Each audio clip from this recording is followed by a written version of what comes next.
Well, the Sixers have made one or two mistakes over the past decade. Is that it? And we want to figure out if you could get a mulligan on one of them and just undo one of them, which one would you prioritize? It is a PHLY Sixers podcast coming to you live from the Xfinity Live. You know, I do think this is a little bit related to something we talked about earlier, but I do think it is something that is, first of all, we can all disagree because so many of them were catastrophic. But also, I do think you really just have to reinforce they're in this position where they haven't gotten what you want, in large part, primary part, because of some of these catastrophic decisions. And it is worth There have been so many of them. It's been so many. It's going to be hard to choose just one. This is the PHLY Sixers podcast presented by Rothman Orthopedics. So, Kyle, you came up with a pretty lengthy list. I didn't include the one I want to lead with, by the way. Certainly not exhaustive by any stretch of the imagination. Just some of the ones that come top of mind. But you have been teasing sort of like this one that I don't even know about. You know it, and you're going to be, I know that you're going to be like, oh yeah, I know it's always been high on your list, but when you bring this up, the big flashpoint moments that most people gravitate toward are, and we're going to talk about these during the episode, are the Jimmy Butler decision, allowing him to walk, essentially betting on Ben Simmons and keeping things in place there, and the Markelle Fultz pick at number one. A lot of the other ones are at least like, they're consequential, but perhaps not as consequential. Right. But I'm going to throw a different one at you. One that people don't talk as much about anymore. It's so far in the rear view, but it is within the last 10 years. So I want to make sure that it's included. Actually, it's I don't know. We didn't actually technically define it. I just kind of threw it in there. Yeah. Then this era, we'll say. It's right outside the 10-year window. But it's in this time, general era. It's taken MCW over Giannis. Yeah. That's the one that if you did that, none of the rest of this stuff matters, right? It doesn't matter if you drafted Ben Simmons and he forgets how to shoot. It doesn't matter if you draft Markelle Fultz. It doesn't matter if you trade Mikal Bridges. It probably doesn't even matter if you let Jimmy Butler go. If you have Giannis and Joel Embiid on a team, or even if it just reaches a point where you reach the crossroads, I know I'm cheating a little bit, and this is like 12 years ago, right? That was the 2013 draft. That's the first night that Hinkie and then is in Joel charge. Embiid would have been the very next draft, right? Yes. So, look, Giannis probably wasn't winning that many games by himself then, but you never know whether or not you're still No, rookie year Giannis was a big project. He was. And even if you drop a spot or two, like I'd have to go back, but like where did the Bucks with the second pick? Like I think they ended up finishing with a better record than the Sixers. Yes. So you could have still ended up in a position. So we were going to get to all the usual hits first, but I wanted to get this out of the way. All the rest of this stuff is nullified if you have Giannis on your team, right? Yeah. He has been one of the 3 to 5 best players in the league for like 8 years, something like that. Remarkably consistent. He's been a top 5 MVP finisher 1, 2, 3, 4, 5, 6, 7 years in a row. And prior to that, he was second team All NBA. Prior to that, also second team All NBA and second team All Defense.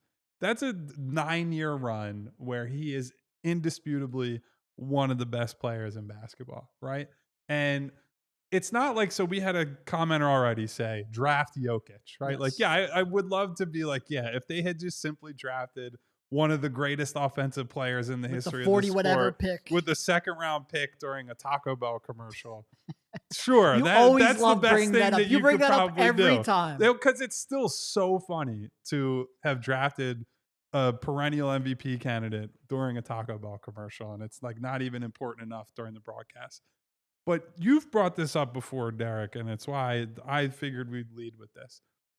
The Sixers in that iteration of the team and with the retool, rebuild they were going to undergo under Sam Hinkie, the whole thing was you're taking big swings, right? You're stripping it down to the nails. You're looking for stars, right?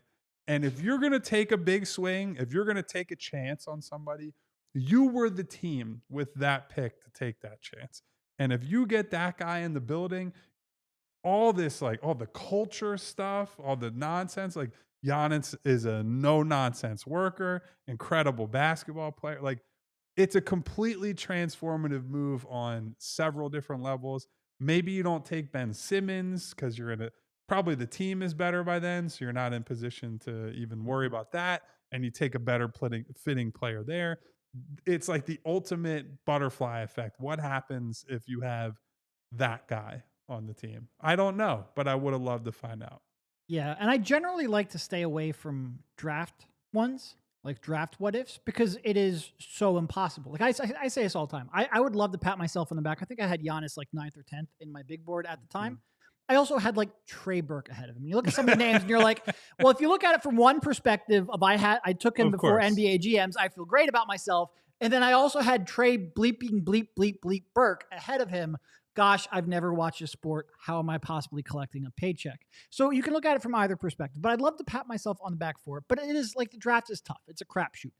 That being said, you know, we at Draft Express had some pretty good connections with foreign leagues, and we had gotten a good, because Giannis wasn't playing in like top tier Greece at the time. He was playing in like second division Greece. Like he was really, really obscure. But we had gotten some of the footage of that. And it was obvious right away, like, oh, look. This is a dude. This isn't a sure thing by any stretch of the imagination. He really couldn't dribble and handle all that much. The passing wasn't there yet. He obviously had no shot, still really doesn't have a shot. And quite frankly, he just got bigger and stronger and more athletic after getting the NBA. Like, he's one of those guys who, like, when you look at him, not only is he skinnier back then, but I think he was less athletic. Like, I think his core and lower body strength got so much better that he was a nuclear athlete coming in. He became an all-time athlete in the NBA. But even just with all that said, like, you just looked at him, you're like, oh, he's just built different. Like a guy 6'11" or whatever he is with arms out the gym that can move like that, you've got to consider it. And I remember sitting there and watching them go by. What was MCW, the 11th pick? Yeah. Watching the 11th pick go by, them drafting MCW, who I wasn't a huge fan of, with Giannis on the board, and specifically thinking to myself, oh man, I hope they didn't screw up with this Giannis thing. And look, I give, like, on the one hand, a lot of Hinkie's draft record is relatively by the books, right? Like, Okafor falls, which at the time it was viewed as falling.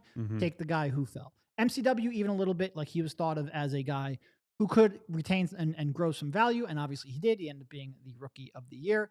But that guy falls, take him. Nerlens Noel, at one point projected as a #1 pick, falls to six. Gosh, it's been a while. Falls to 6, you take him. Like, he, for the most part, played by the book. The one where he didn't was Joel Embiid, because a lot of people at the time did not want to take an injured big man, specifically one of multiple navicular bone injuries, which has just ruined Yao Ming's career. A lot of big men in the past who weren't able to overcome that. The city, by and large, hated that pick at the time. Even analysts, local and national, would not have taken him with the top 3 picks. So give him a lot of credit for taking a swing on that and having that view of the only thing that matters is getting one of these guys, the these foundational MVP candidates player, in place. It doesn't matter if you miss. It doesn't matter if you don't get great value from a pick. It does matter if you miss on a generational prospect. Well, this was a generational prospect that he played it safe on.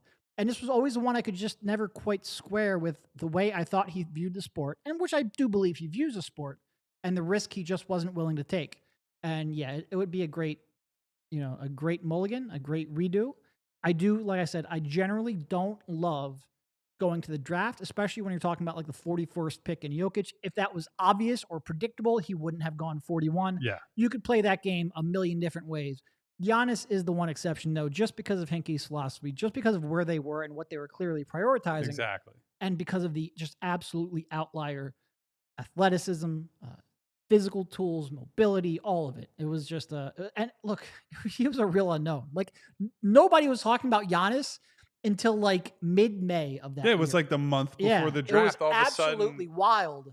I can remember like, the Bill Simmonses of the world, Giannis's name's this Greek freak kid is something else. Yeah. Like, and people just start yelling about him. It's like, and you're guarded against that type of stuff when you're not deep in the weeds, right? Because there have been plenty of guys who, Yi Jan Lin, right? The chair workout. Sure. It's like, oh my God, this guy's full flying Billy up King. draft boards and he's unbelievable. You got to get him in here. Or like Darko when he was drafted, right? So you're always, at that time, you're more wary of the international guys who come out of nowhere to some degree, right? And again, this was like second division Greek. This was like nowhere. This was not, he wasn't playing in the ACB. No. He's not playing in, but I think more the point is, if you're in a spot where you're swinging big, this was the biggest swing you could have taken, and they didn't. And I don't know how the era turns out, right? So maybe if you want to go full butterfly effect, right? If you do that and you're definitely better in that interim period. Not dramatically better, because it took Giannis a few years to turn into Giannis. I just pulled up his rookie year stats: 7 points, 4.4 rebounds, 1.9 assists. Shot 41% from the field, and this is a guy who's 55.1% for his career. At 19, he was not ready. Yeah, but let's just say, for the sake of argument, you also draft Joel Embiid the next year. You're still in that position. You're able to take him. Then over the next year or two, Joel he's out. He's had the surgery. 2015-16, Giannis scores 17 points a game, close to 8 rebounds, around 4 assists. That's going to impact your draft position. You have a player that good. You're not going to be the worst team in the league. You're not going to get the number 1 overall pick. Probably don't need to change your GM. Let's say you're in the top 8 somewhere and you take Jamal Murray in that draft as, hey, here's our guard of the future, a guy who can play on and off the ball. And then you add that to that team. Like, it's just a complete alternate reality. Like, how many different things change because of this one decision? And then also because of that, because they made the pick swap trade. Now, they needed cap space to make that pick swap trade. Maybe they don't keep cap space if they're building around Giannis. We don't know that. But if they do still have cap space and they make that trade with Sacramento, they give them the pick swap, they still have a top 3 pick, even if Giannis is leading them to the playoffs. Crazy. It could have worked out completely differently. That is, people love to talk about a lot of the mistakes. But like, you look at the Okafor pick and it's like, okay, but there weren't really that. I mean, Porzingis, yes. The big one there is Booker, I think, right? Yeah, but he went like 8 spots or 9 spots later. Like, that would have been real tough to, I think. Porzingis, I think that would have been tough. He was not, I didn't look at Devin Booker catch and shoot guy any kind of threat because of how he was used in college. Yeah. Porzingis was a miss, but like, I don't think they had the job security at that point to take a guy, and I know they didn't have the job security at that point to take a guy who they didn't expect to contribute right away. Now, the misval there was that Porzingis did actually contribute right away, so maybe they could have taken him, but I don't think anybody really predicted that. But yeah, this is a massive one. It's an absolutely massive one. Yeah. It is also. I cheated a little. It was 12 years ago, so I had said 10 years when I posted it, but we're going 12 years just for the sake of argument here. And it is one where, a lot of the reason, like, look, obviously Giannis is a complete freak, literally in his nickname, but a lot of the reason he became the way he was is because of the work ethic that he has. And that would have been one that was tough, that without actually getting a chance to talk to his teammates, his coaches, all of that, it might have been a little bit tough to come away being fully confident. But we're not talking about a top 5 pick here. Like, you weren't, expending a real valuable, high value, like, premium asset. Yeah, it's the 11th pick in the draft. Yeah. It's. I would have loved to see exactly what they were debating in that war room at that time. It's a shame. What a shame. It is a shame. All right, I think so. This kind of ties into my own, and one of the ones that you listed in your sort of proposal for this show was not making the Hinkie-Colangelo swap, and it's cheating. It's first of all, like, I know you guys said the other day that, like, not the other day, like a couple weeks ago when I was on vacation, or I might have had COVID. I forget. It doesn't matter.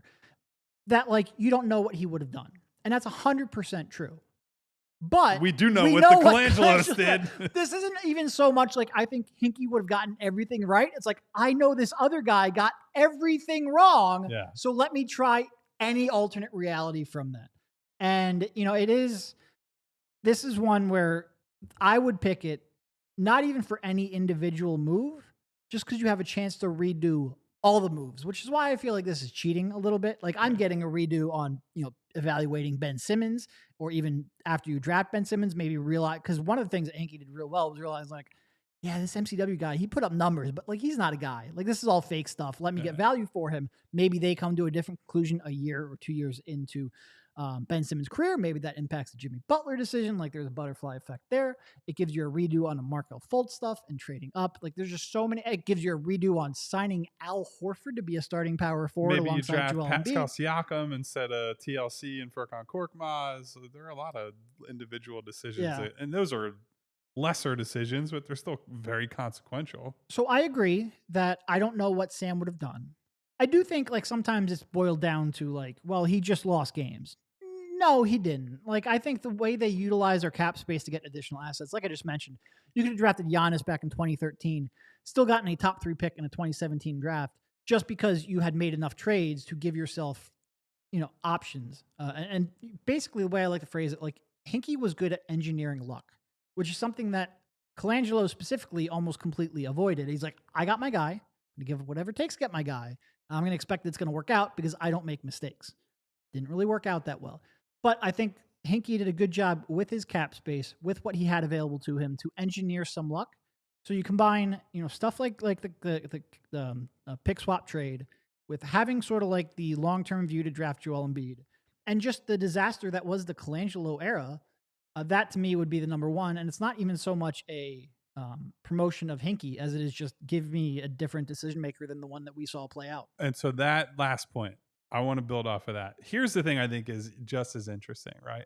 Let's say they were going to move on from Hinkie regardless, because at that point, the public pressure, all the incidents that had happened, the Jahlil Okafor stuff, and just at that point was a mixed track record. There was plenty to believe in for the future, but it was like, all right, if you just want to see something different, you don't believe in this guy, like, okay, have a real process for hiring the next guy, right? Don't make it Jerry Colangelo is going to help us find the next guy, and it just so happens to be his son, right? And the only other guy is Danny Ferry, who's like come under fire for racist comments and all. It's like, run a real job search, right? There are lots of smart people in the NBA, outside of the NBA, like over in Europe and different leagues, right? Who are smart basketball people who were simply not Brian Colangelo, right? And if you hire someone different, what do they prioritize, right?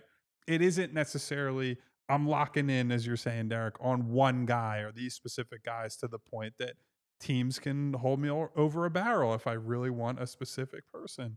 Or, it just, there are so many ramifications from that process. And maybe, I doubt it, but maybe you still come out of it, Brian Colangelo is the hire for whatever reason. Yeah, I'm trying to give a maximum benefit of the doubt here. The point is, it doesn't even have to be like a Sam Hinkie zealotry thing, right? You can say, hey, maybe Sam's not the one for the job. Maybe Sam wouldn't have landed the plane and built the team. And like, I think that's a fair thing to believe. Yeah.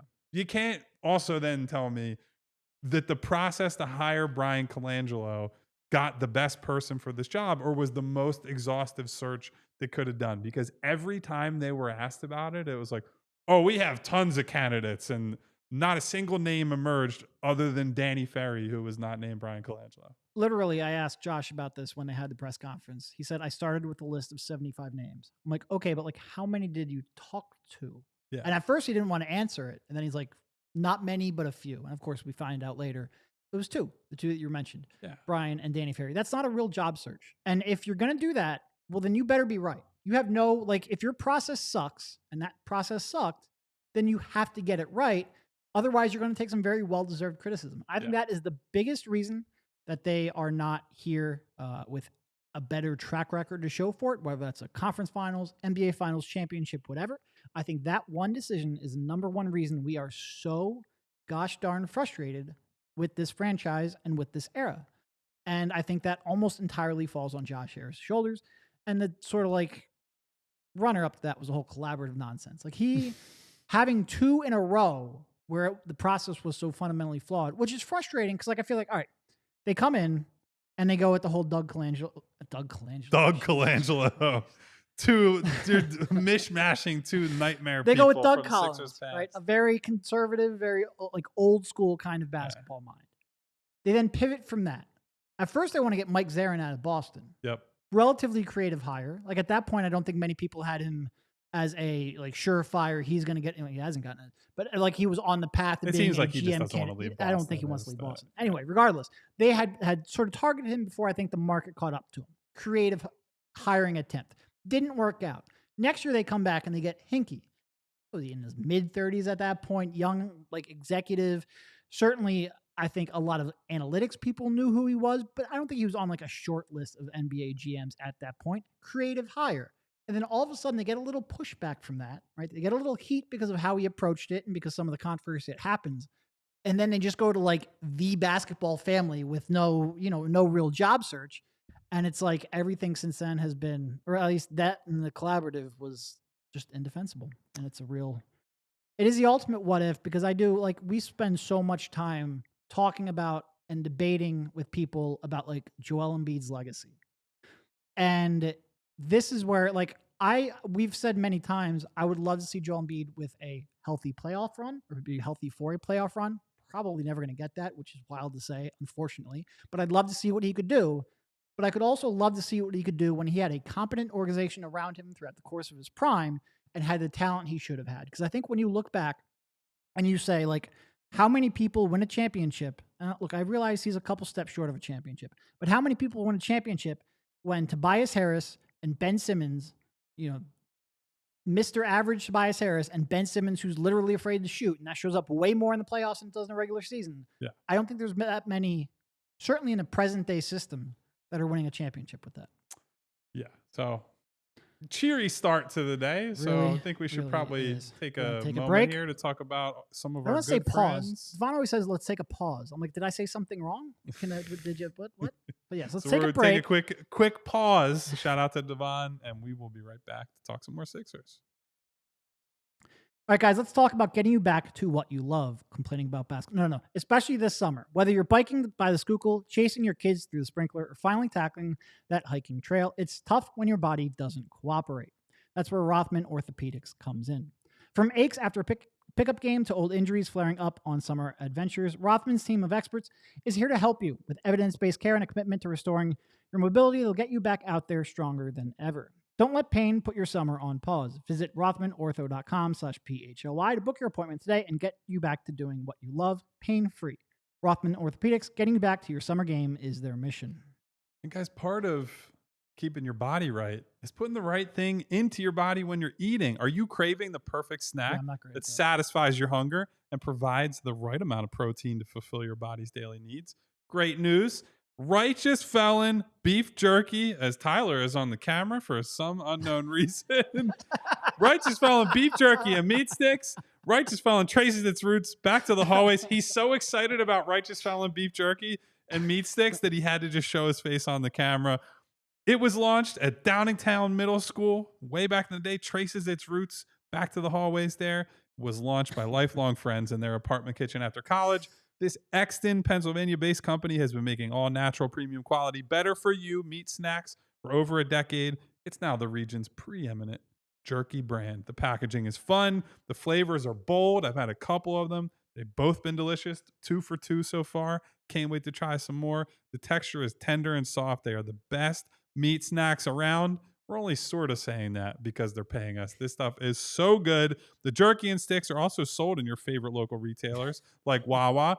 2 bags for $10. Best value you'll see anywhere on jerky at Wawa. But you can also go to Giant, Costco, Royal Farms, and thousands of independent stores. What's more, Righteous Felon helps fuel your favorite Philly athletes by working with the nutritionist of each local pro sports team to provide jerky and sticks for players to eat before and after workouts as a refueling snack during games. So if Righteous Felon jerky sticks are good enough to keep Philly's pro athletes performing at the top of their game and good enough to get Tyler to turn the face cam on in the middle of a show, got to be good enough for you, right, guys? If you're the kind of person who wants a deal and snacks delivered right to your doorstep, you can order online at righteousfelon.com using the discount code PHLY20 for 20% off. They have all kinds of cool variety packs and bundles on the site. It's the perfect gift for that special meat snack lover in your life. Again, that's discount code PHLY20 for 20% off your order on righteousfelon.com. Welcome back to the PHLY Sixers show featuring Tyler Zulia here at the Xfinity Lounge. We are going over some of these Sixers' biggest mistakes. All right, so you started off with Giannis. I went to the Colangelo error. Where would you like to go? I think the next one's got to be our old pal, Jimmy Buckets. Jimmy Buckets, yeah, that would have Jimmy Buckets, right? And it's funny when this topic comes up, there is still a contingent of people who are like, it was a Jimmy Brett Brown standoff, and that was we saw it in the show or in the chat. That simply was just not the case. I mean, look, I'm not going to say they got along. They did not. I'm not going to say Brett Brown or I'm not going to say Jimmy Butler would have loved playing and had a ton of confidence in Brett Brown for the next couple of years, but that wasn't the primary problem. The primary problem was that they chose Ben Simmons over Jimmy Butler. And in fairness, as we talk about hindsight stuff, if you would have taken 100 people who worked in the NBA at the time, I think 95 or more would have gone with Ben Simmons over Jimmy Butler.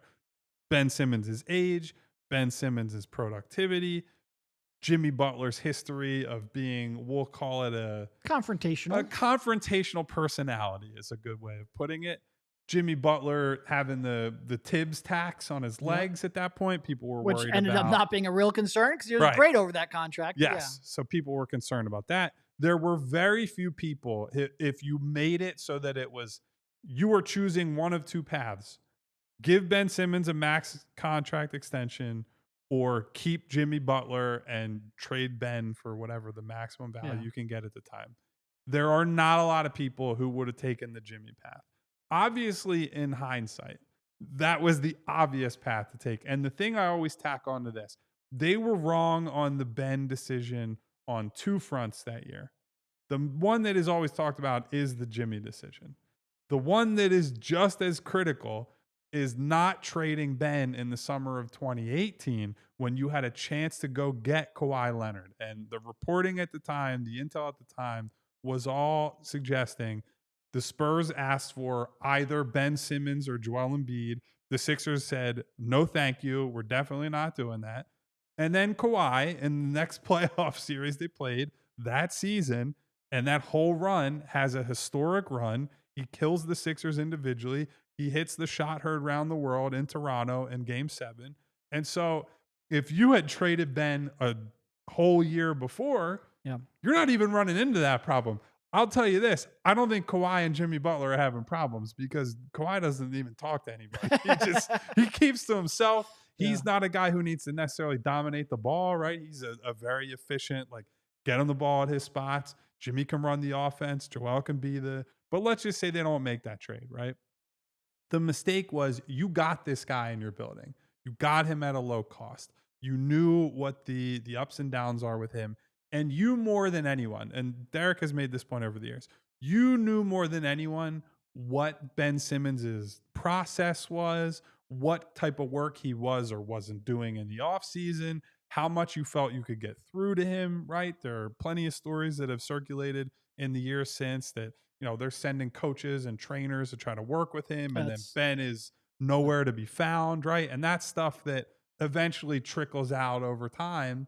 They would know all of that stuff. They could make a more informed decision on Ben Simmons than, John Q. Public or even like Derek or I analyzing the team, reporting on the team at the time. And they made the wrong choice, right? Because the right choice was take the better player, trade Ben Simmons when his value is sky high, turn him into whatever that turns into. You have Jimmy and Joel who had very obvious chemistry from season one and are still friends to this day as a result of all that, and cash out, get a wing in there, get some other help, and you have a championship caliber team. Yeah. Now, in their defense, and this will be the only defense I give Brian Colangelo through the course of the show, but because I think I'm the only one who's ever actually reported that story, I think the sending a coach to Australia where he then ghosted them for 2 weeks, I think that was after this time period. So you wouldn't have had that bit of information. But everything else you said is absolutely true because you would have had a front row seat to see, how he works, how he's willing to step out of his comfort zone, and really the extent of his fear of failure, which I think has really defined his career before the injuries did. And you had it, and look, it was only like you had him in the building for 2 years at that point, I think, because it was 1 year he was injured, then his rookie year, and that was pretty much it. So you would have had to make a very quick decision on a guy who just, or was that his, that was for the Kawhi. The Kawhi trade was after one, but the Butler thing was after 2 years of playing, 3 years with 3 years with the team. Yeah. You would have had to make a pretty quick decision, but I do think, and look, to your point, 99% of front office people would have chose Ben. I think most fans would have chose Ben. Most media members at the time probably would have chose Ben. But they were the one team to have differential information. And like I said, that's the one thing I gave them credit for, or not the one thing, but one of the things I gave Hinkie credit for was that he had MCW, and he realized just this isn't a dude. This is all phony. It's getting to that evaluation before the rest of the league. That's how you make those kinds of monumental franchise-changing trades. Sometimes it's getting to an evaluation on a player who is not yet, has not yet exploded in the way that you think he's going to explode. Right? If you get early to a James Harden evaluation, for example, you can then ride that for almost a decade because you got to that and you're able to acquire a guy who turned into an MVP and one of the best players in the history of the sport. On the flip side, if you get early to an evaluation of a guy who looks like he's good, but he's not actually, or he's going to fall off, you can get a lot of value for a player who's going to depreciate really, really quickly. Unfortunately, we saw that in a big way. I'll give you a good example of that. Another team, I think DeJounte Murray, San Antonio traded him at the peak of his value, right? Yeah. They got, 3 first-round picks for him?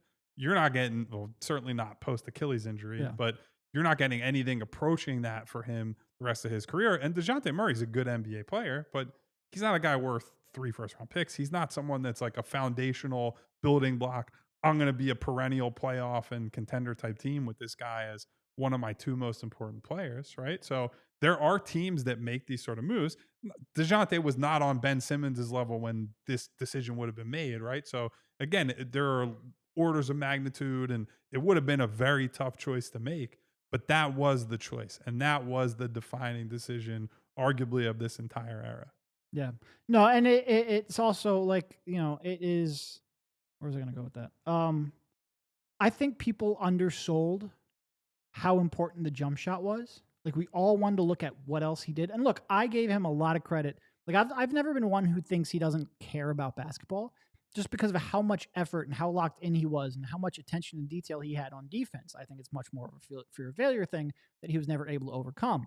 But so I got stuck on some of the, great passer, great transition guy, great on defense, great on the boards. Like, he did a lot of things at an elite level, not even just a good level, at an elite level. And a lot of things that are effort things, to your point, the defense, the rebounding, all that stuff. But fundamentally, and it's more pronounced now than it was back in 2016, 2017, 2018 and whatnot. If you're a non-shooting, non-center, you kind of F up the entire offense. And and it's especially when you also need the ball in your hands and also, quite frankly, demand to have the ball in your hands. Like, they were just in the playoffs. It was always a struggle to have a functional half-court offense, except for, they struggled that year with Jimmy Butler too. But you saw when they finally got somebody else who'd actually create a shot off the dribble, immediately, all right, Ben, you're in a dunker spot. And they tried to, balance all of that of how do you keep both happy? Big reason why Jimmy was not back here long term. But it's just, you can't, you almost can't. His archetype, even though he had everything else working for him, he had to improve that shot. Not only that, but he had to improve the free throw and the confidence so he would attack, and he just didn't. And Sixers, look, this is tough because, like I said, I think almost no basketball executive makes that call early. The Sixers were in the one spot where this guy's actually scared to shoot. You got to get to that eval quickly. There's a massive difference between bad shooter and scared shooter, as we have learned the hard way over the last 10 years. In multiple different, it's the number role players, of examples. Stars, starters, just all over the place. All right, so you had Butler as your 3rd.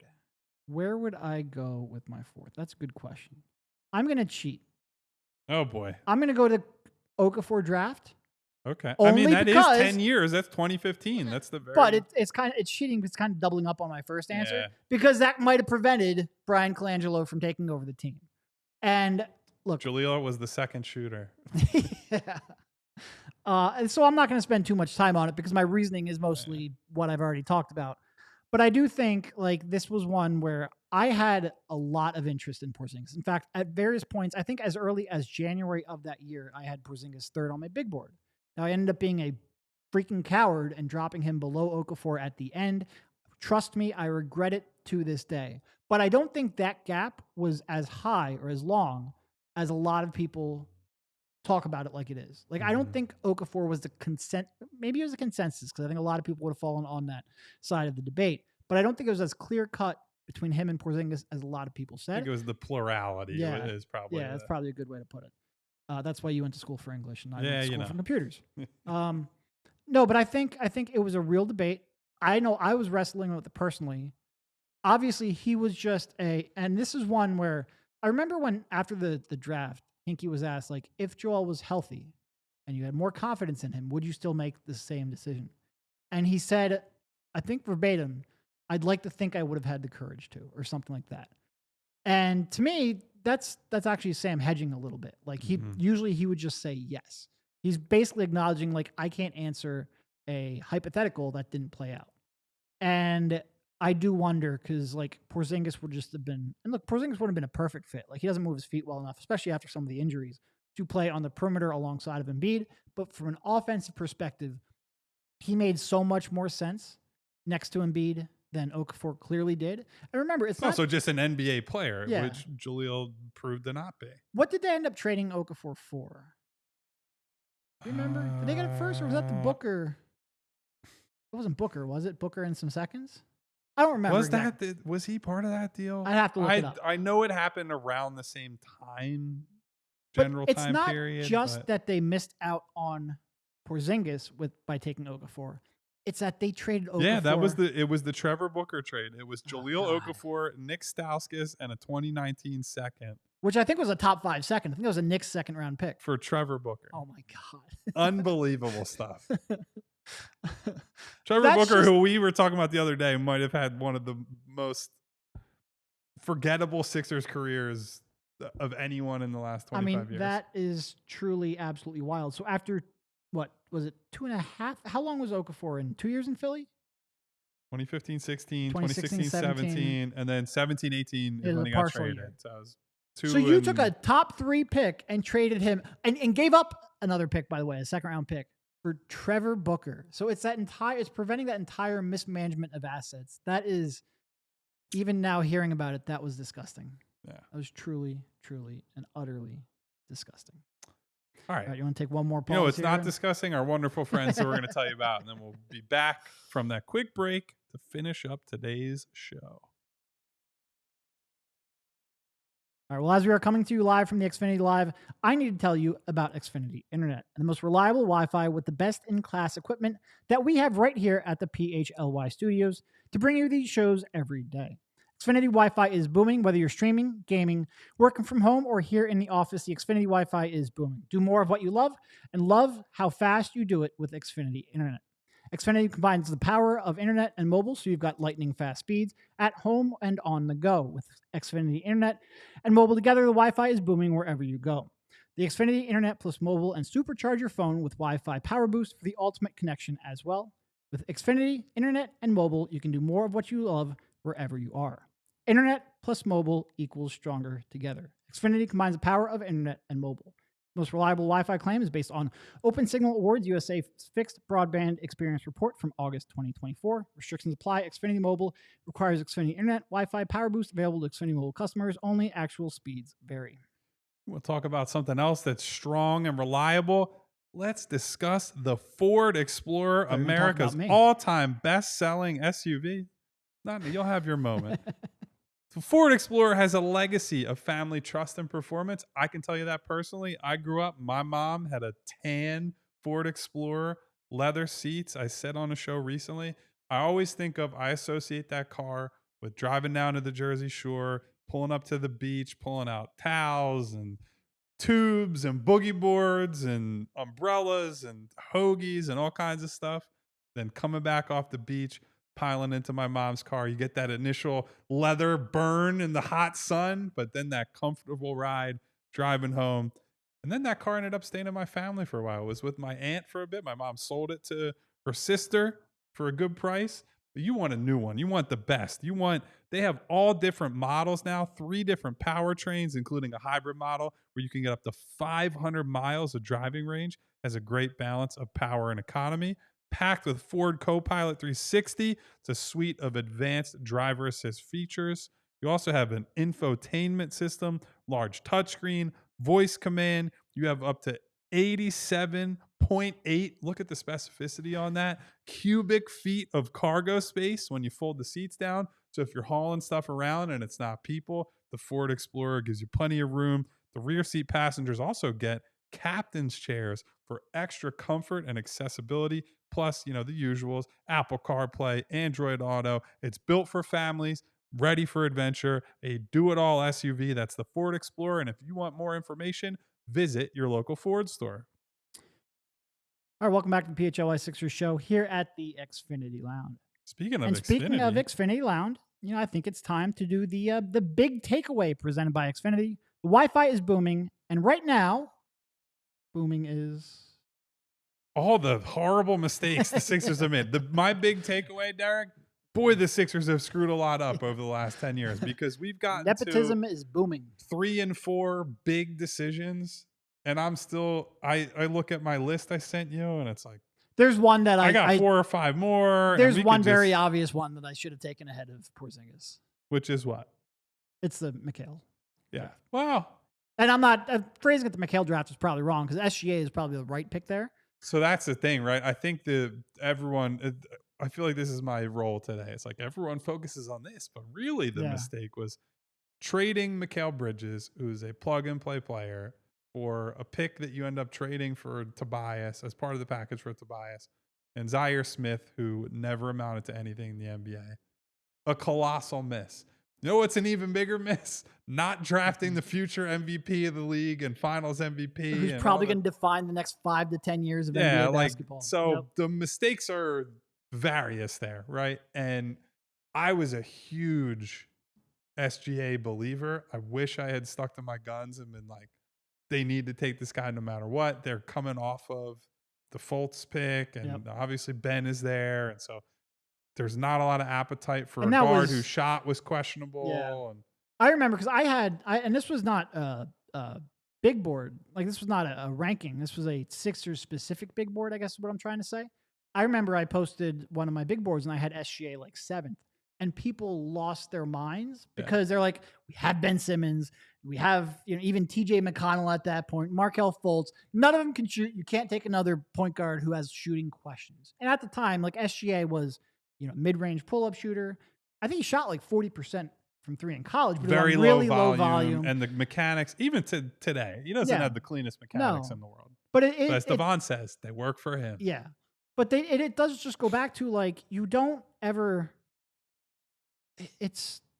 screw up by having too much talent. Even if it's overlapping talent, even if they have similar weaknesses, if there's and look, did anybody expect SGA to be an MVP? No. And even by having him 7th, I didn't expect him to be an MVP. If he was an MVP, he wouldn't have been traded after his rookie year. He wouldn't have dropped to 12th. 12th? Where did he drop? 11th, 12th? Right in that range. Yeah. Somewhere in that range. Late lottery. So that was a little bit unpredictable. But even still, if you ever think this guy has that kind of a potential, you don't care what else you have on the roster. Yeah. It just doesn't matter. He was 11th. He was the very next pick. That hurts. Even if you have too much talent on the roster, you can fix that. And people, I know there's someone in the chat right now saying, well, what about Okafor, Noel, and Embiid?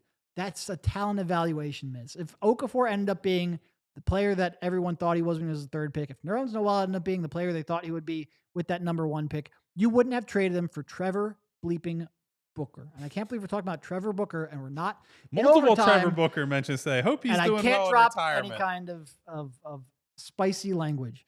But yeah, no, I was a big SGA fan. I do think this gets overly simplified down to, trading Bridges for Zaire. And it does that because, first of all, like, Bridges has been incredible, and he would be almost perfect fit for what they need. He's been super reliable, which, if he came to Philadelphia, that would not have been the case because that's not the kind of luck that we have.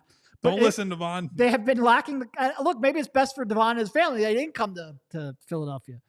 But you also would have gotten the, that stability, that wing that you just haven't had. And also he was the one actually selected that wore the hat. But it was Booker, it was Michael Porter Jr., and it was very much SGA. Yeah. So multifaceted mistake on that one. So once again, that is our big takeaway presented by Xfinity. Hiring competent management is absolutely crucial, and so is your Wi-Fi, which again is booming at Xfinity. All right, let's hit another one of the classics, Derek. The Markelle Fultz pick. Yeah. This one's just sad. So here's, on multiple fronts, this one is always thornier than it is presented, right? Number one, I don't know if that it was reasonable to expect him to completely forget how to shoot, right? That a little hard to foresee, although, again, going back to they had better information and than we do, and yada, yada, yada. The trade wasn't super consequential. All they ultimately gave up was a pick that turned into, I believe it's Romeo Langford, right? Yeah, that sounds right, yeah. And if you guys want to figure out where Romeo Langford is today, be my guest. It's not doing much of consequence in the NBA, which is to say it's doing nothing in the NBA, right? So the trade up itself is not bad. And the part that is always the tough part to be like, oh, they obviously should have taken Tatum, is that Boston had Tatum 1 on their board. It was well sourced at the time for multiple people. And the trade was made contingent on the Sixers are not going to draft Jason Tatum with this pick. They are going to take Markelle Fultz. That being said, when you get the trade agreed to and then you bring Fultz into the facility, I feel like you at least have a little leeway to be like, you know, man, no thanks. I'm taking Tatum. I'll deal with the blowback from Danny Ainge. Keep in mind, at that time, I don't care that that executive team that was in place, if they would have lost contacts and trust from other people around the league, it's like, doesn't do anything to me. You could just fire that guy. And meanwhile, you have a guy who's been... Wait. So you're telling me we get an outcome where we get Tatum on the Sixers and no more Brian Colangelo? It's like, it's a win-win scenario. So even if it's unrealistic for those people who are saying, hey, I don't want to burn my relationships, it's very obvious to say, just in terms of the merits of doing it, if you could have taken Jason Tatum there and had a perennial all-NBA threat on the wing for an extended period of time, that would have been a transformative pick, right? Yeah. Now, here's what I want to make sure is clear, because I don't want people to have like an out of like, oh, well, you agreed to it, so you couldn't take Colangelo. And for the most part, I don't... Colangelo? Are we drafting Colangelo now? Look, it's Friday. It's Friday. Okay. All right. It's my first week back. I'm barely here. Deal with it. Some people are going to be like, well, you know, Colangelo couldn't take Tatum. I think that's what I was trying to say. Yeah. And for the most part, I agree with that. Like, I think it would have been unrealistic for him to burn that bridge. But I also don't want to give them that out, because I agree. Kyle and I, and like literally like at the same time with the same person, had conversations with multiple people in that front office that were not super high on Tatum. Yes. So even if I truly believe in my heart of hearts, even if they weren't given the you can't take Tatum ultimatum, I don't think they would have taken Tatum. Yeah. They traded up because they wanted Markelle Fultz. That was an evaluation that they had. There's a lot of skepticism with Tatum and whether or not he could become who he has become. And by the way, skepticism that the two people on this panel shared as well. But it is certainly the only reason I bring that up is because I feel like I don't want to give them that out of, oh, well, we couldn't take him. He was off the board. Yeah. Because you also didn't like him. So, yeah, do better. Now, I will say not everybody in that front office didn't like Jason Tatum, so it was not a universal sentiment. But yes, a lot of the pre-draft sentiment being leaked out of that front office was, you think we would take Jason Tatum, as if they were like above having such a player on their team. So yeah, that's where it becomes harder to be like, yeah, I want to give them that excuse. So how does that change everything? Probably changes that immediate season, right? His first year is 2017-18. And that Celtics team, you don't get bounced by the Celtics. You probably don't get bounced in the second round. You might make a conference finals run in the first year Ben Simmons and Joel Embiid play together. And like, how does that change things for everybody? Just imagine, like, second year of Joel Embiid, first year of Ben Simmons, first year of Jason Tatum. Because remember, Ben Simmons sat out that year. That's why they would have been playing the rookie seasons together. you make the conference finals in that first year, like all of a sudden there's like the narrative around this team maybe never even sets in of like, are they underachievers? Can they actually do it? Like it's not even that you rewrite, because right now we're like, well, can Joel Embiid rewrite the narrative on him? That narrative never even gets set. Like they're the face of the league if they make the conference finals right then. And I think it's one of those things I've been thinking more about recently, right? Where you just go back to all the near misses and the collapses and the choke jobs and however you want to frame all these defeats, the game winners from other guys.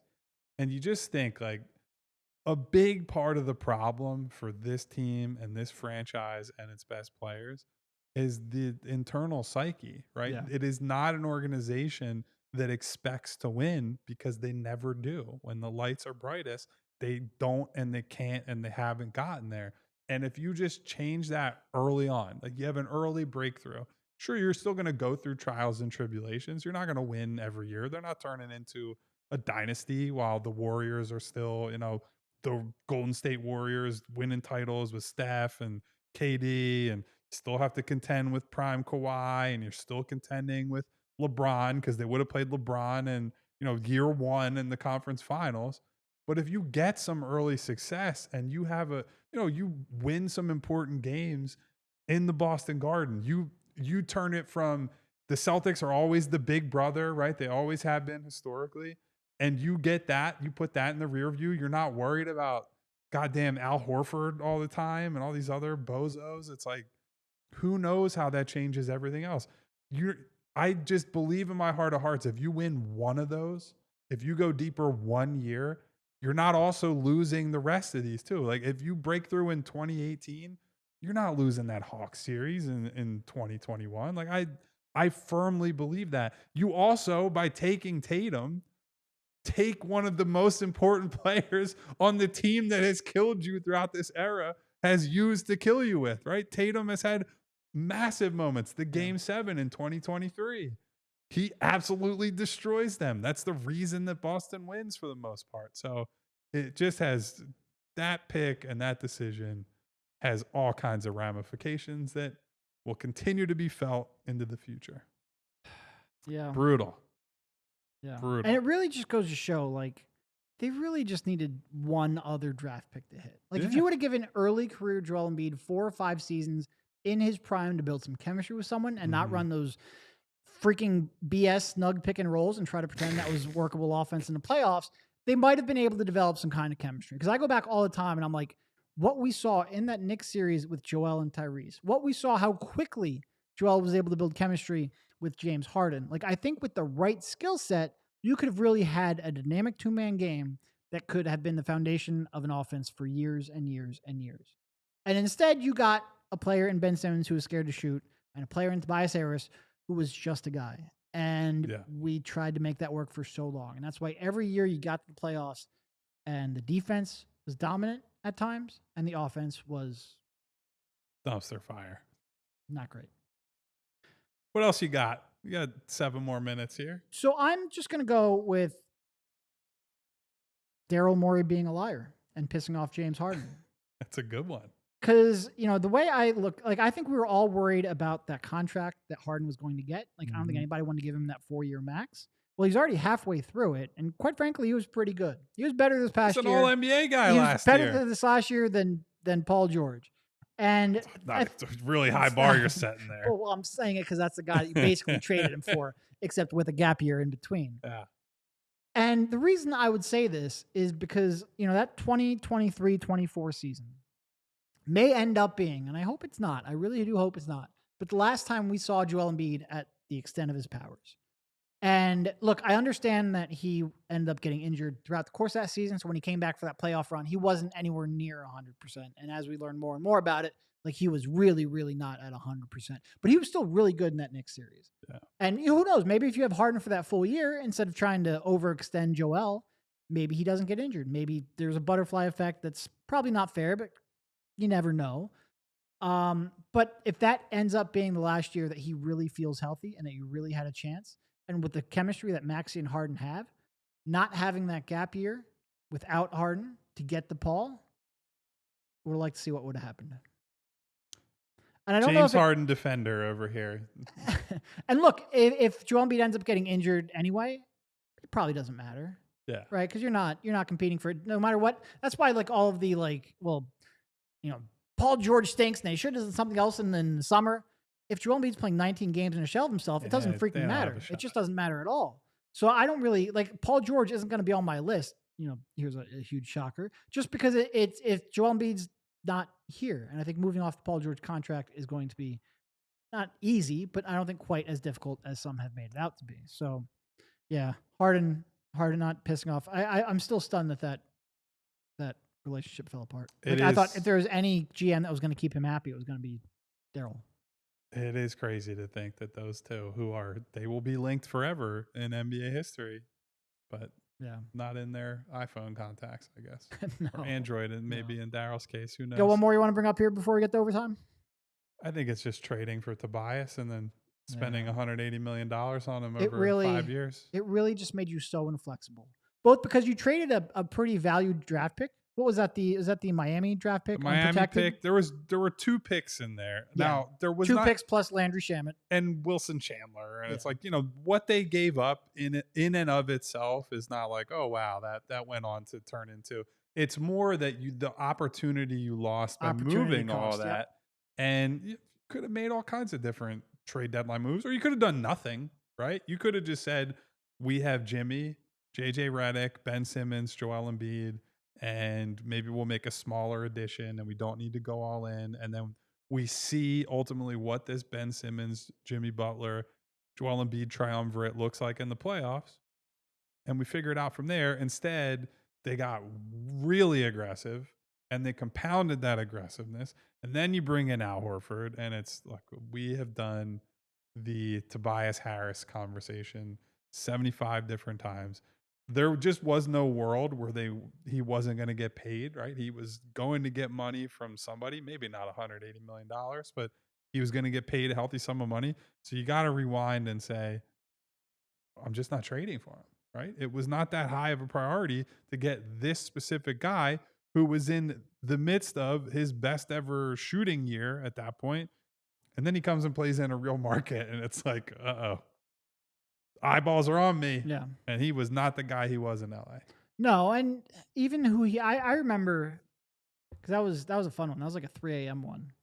And I remember my first reaction being like, really? Like that's who they spent the last, because look, is Landry Shamet a great asset? No. Are the 2 picks they ended up giving up a great asset?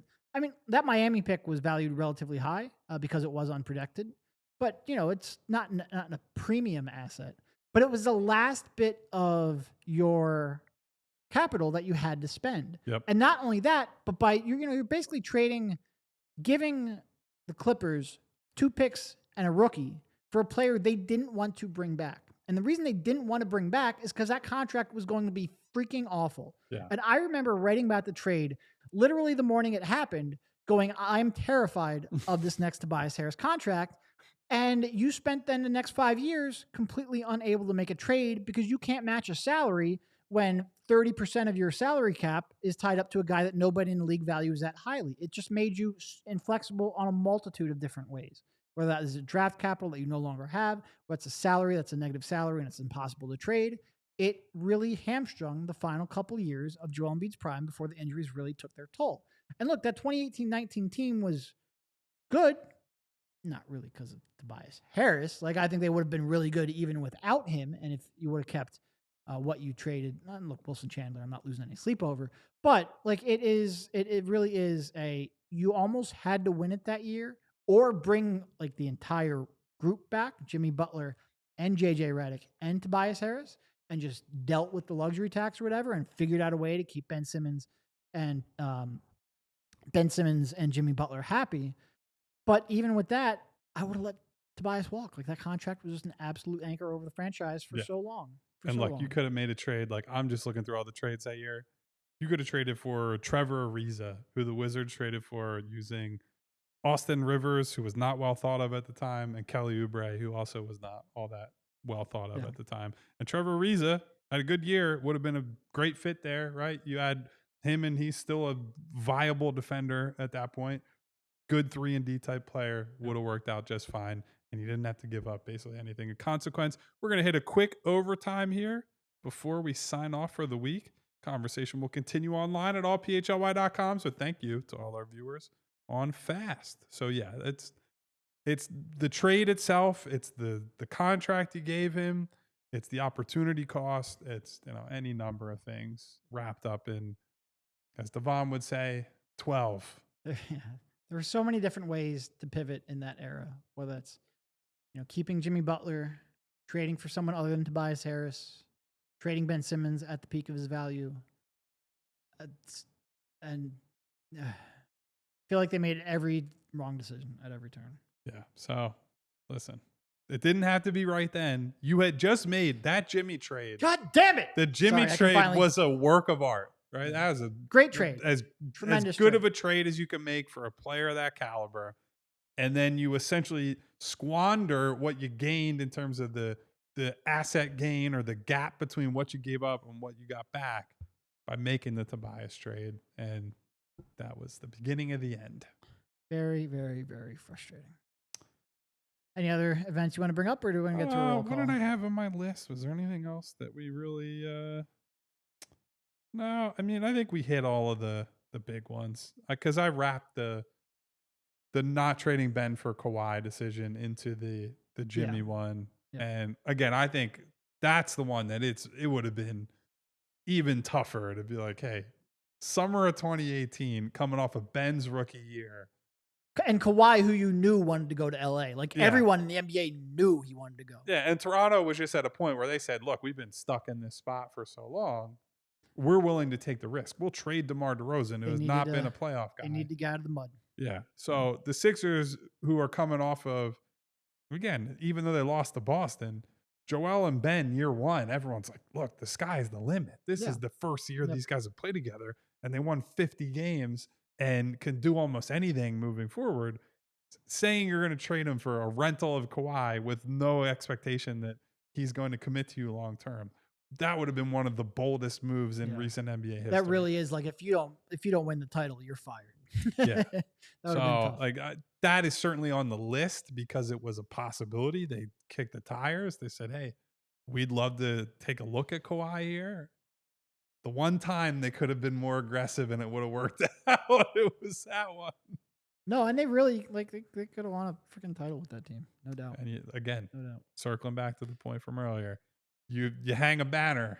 Everybody feels a little bit different moving forward. Yep, absolutely. All right, everybody. That's going to do some of our true friends. Not that the other ones weren't friends, but you are some of our best friends. Summer Friday, late August. You guys are hanging with us for a roll call. Not even Devon is here on this Friday. No. That's how diehard these people are who are with us here today.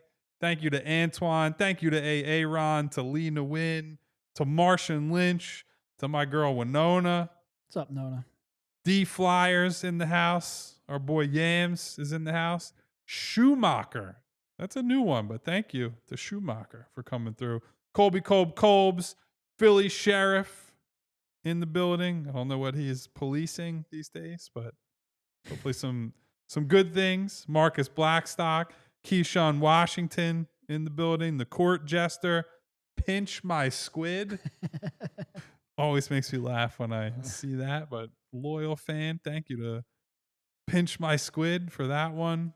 Thank you to Theo. Thank you to Rick M. Thank you, Rick. Liam Stevens, Gavini, Will, Jeffrey Stewart, SB Cole. Who else we got in here today? I'm sure Jess was in here at some point. Jacob Lentz, the number one, other than Pumper, Ace Bailey backer. First commenter today. Thank you to Jacob. Back? Okay. Thank you to JS, JS wanted to draft Jokic. And I get it, buddy. If we could do anything, obviously that'd be really smart to draft one of the best players ever in the second round. But that falls a little bit out of the purview of what I think we were going for today. Thank you to all of you who were here at some point, even if you were just hanging out in total silence and anonymity in the chat. Please, on the way out, hit the subscribe button, hit the bell icon so you get notifications each and every time we go live, and hit the thumbs up button to say, enjoy your weekend, Devon, because you didn't have to work, but also to say thank you to, hey, It's not Bree either. Bree took the day off too. Thank you to Tyler Zulli for producing today. And making a guest appearance. And making a brief on-camera face cam appearance on the show. Until next time, which is 3 p.m. on Monday. We're still here Monday through Friday. All off season, all the time. We'll be here on Monday at 3 o'clock. We hope to see you then. Take care. Stay safe. Enjoy your weekend. Goodbye. We all silly like the mayor.